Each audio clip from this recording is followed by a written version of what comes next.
Shendo la karabara sheke delibere she. Oui, bonjour frères et sœurs. Je vais vous parler de la loi du chapitre de Galates 3, du verset 23.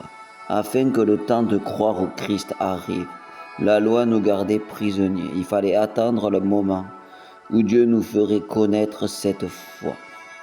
Oui, Abraham, autrefois a eu la foi pour partir là où il devait partir, sans savoir pourquoi, sans savoir rien. Il a eu foi et il est parti, sans connaître rien.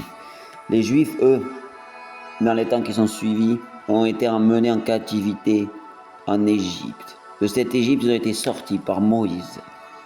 De ces Moïse, quand ils ont été sortis, qu'ils se sont retrouvés dans le désert,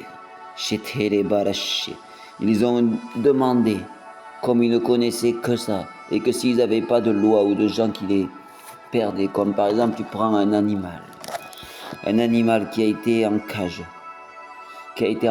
toute sa vie, qui a été contraint de manger et qui n'a jamais appris à vivre seul, comme un chat, un chien, ne pourra jamais, ou par exemple tu peux prendre une vache ou une biche, ou ce que vous voulez, qui a été habitué à être en enclos, aura du mal à vivre seul, sans règles, sans protection, sans rien, pour aller chasser elle-même et tout ça. Ça c'est pareil pour les Juifs qui ont été mis en esclavage pendant des milliers d'années. Pendant ces années-là, ils avaient des lois, ils avaient des contraintes à suivre, ils n'étaient pas habitués à se débrouiller tout seuls. Ils avaient des lois, des règles à respecter, donc ils n'arrivaient pas à penser par eux-mêmes.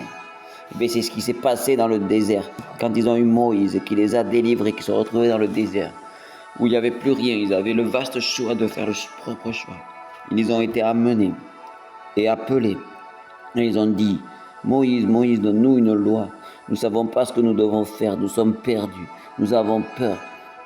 Nous ne savons pas comment nous aller chercher à manger, trouver à manger, faire les choses. Donc il nous faut quand même des règles. Et donc Dieu a donné cette loi parce qu'ils l'ont demandé. Donc il a donné une loi comme le reste des pays. Et dans le reste des pays, il a donné ses lois. Et dans cette loi, ils étaient contraints de la respecter de début jusqu'à la fin. Mais Dieu, dans cette loi, a montré que ce n'était impossible de la suivre. Et donc il a gardé. Et il a montré que c'était impossible de suivre la loi et que le joug, que les problèmes qui arrivaient par cette loi devaient arriver. Mais un jour, Dieu en a eu assez et a dit, non, je vais changer cette loi par Jésus, la remettre en croyant par la foi, qui est plus facile, parce que si je garde cette loi, c'était juste pour leur montrer que c'était impossible et que personne ne serait sauvé par la loi, mais que juste en croyant en moi, nous pouvons être sauvés, car Jésus, Dieu le Père est bon, il est bon, ce Dieu est bon, donc il a pris la foi. Nous avons juste, nous, à croire en Jésus, à croire à la mort en Jésus, de tout notre cœur, de toute notre âme et de tout notre effet. Et là, nous recevons le Saint-Esprit qui nous permet de pouvoir être sauvés pour l'éternité.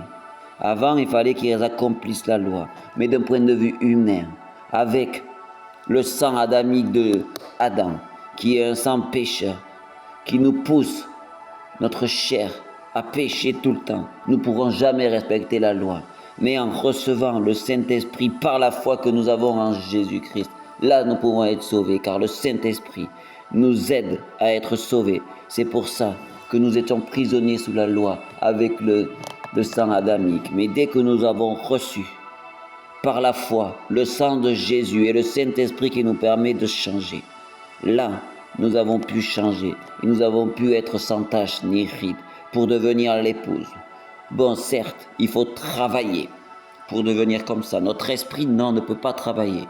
Car je répète, nous sommes esprit. Quand nous avons été changés et crus en Jésus-Christ, nous sommes esprit, âme et corps. Mais quand nous ne sommes pas changés par Jésus-Christ et par la croix de Jésus-Christ, nous sommes corps, âme et esprit. Parce que ce qui prend le pouvoir, c'est notre corps, notre âme et notre esprit quand nous ne sommes pas changés.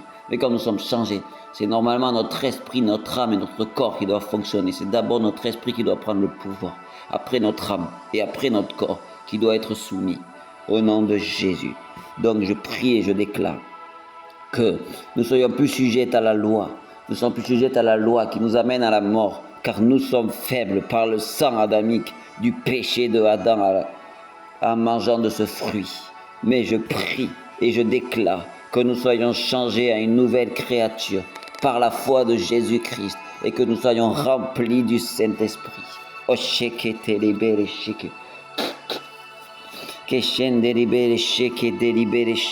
Je prie et je déclare pour le feu du Saint-Esprit que vous receviez de tout votre cœur le Saint-Esprit.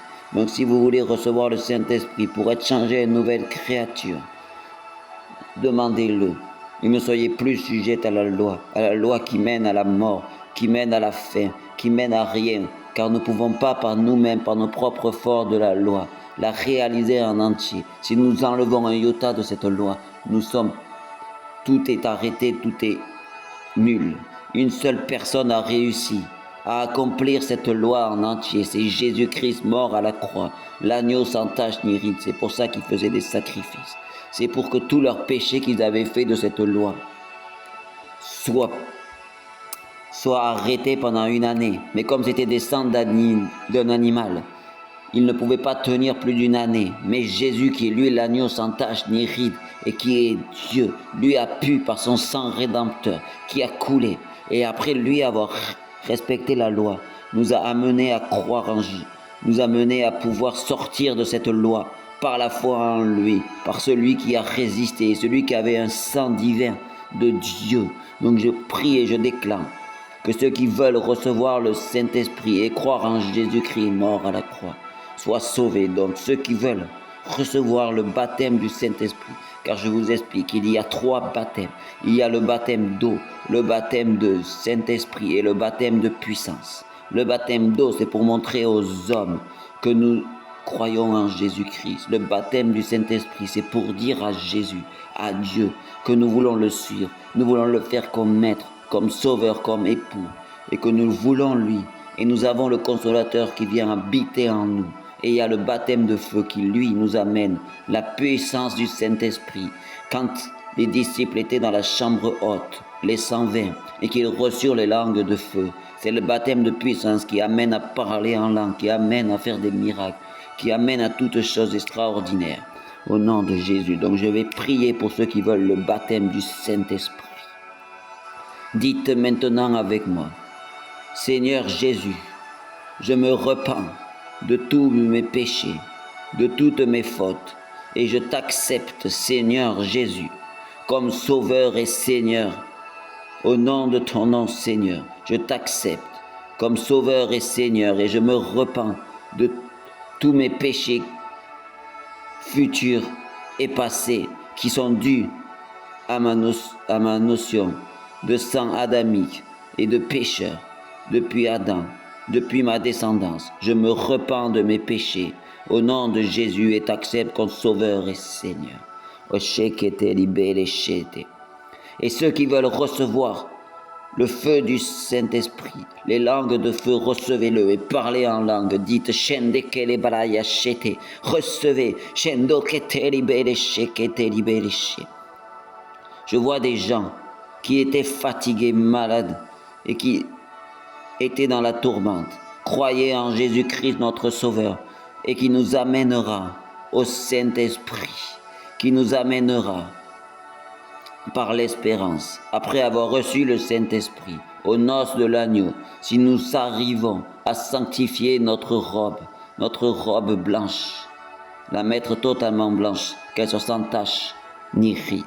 Donc continuons à nous aimer les uns les autres et à croire par la foi, car tous ces temps qui sont là depuis que Jésus est mort à la croix, jusqu'au moment où nous serons enlevés pour être mariés avec Jésus aux noces de l'agneau. Croyons et espérons en Jésus-Christ. Tous ceux qui sont malades, croyez que vous pouvez être guéris. Tous ceux qui sont dans les problèmes, croyez que vous pouvez être guéris. Tous ceux qui ont eu des problèmes dans leur jeunesse, pensez que vous pouvez en être délivrés, protégés par Jésus-Christ, notre Sauveur et notre Roi. Je prie et je déclare la victoire en Jésus-Christ. Donc gardons cette espérance et gardons l'amour les uns envers les autres. Et pardonnons à ceux qui nous ont offensés, ceux qui nous ont attaqués.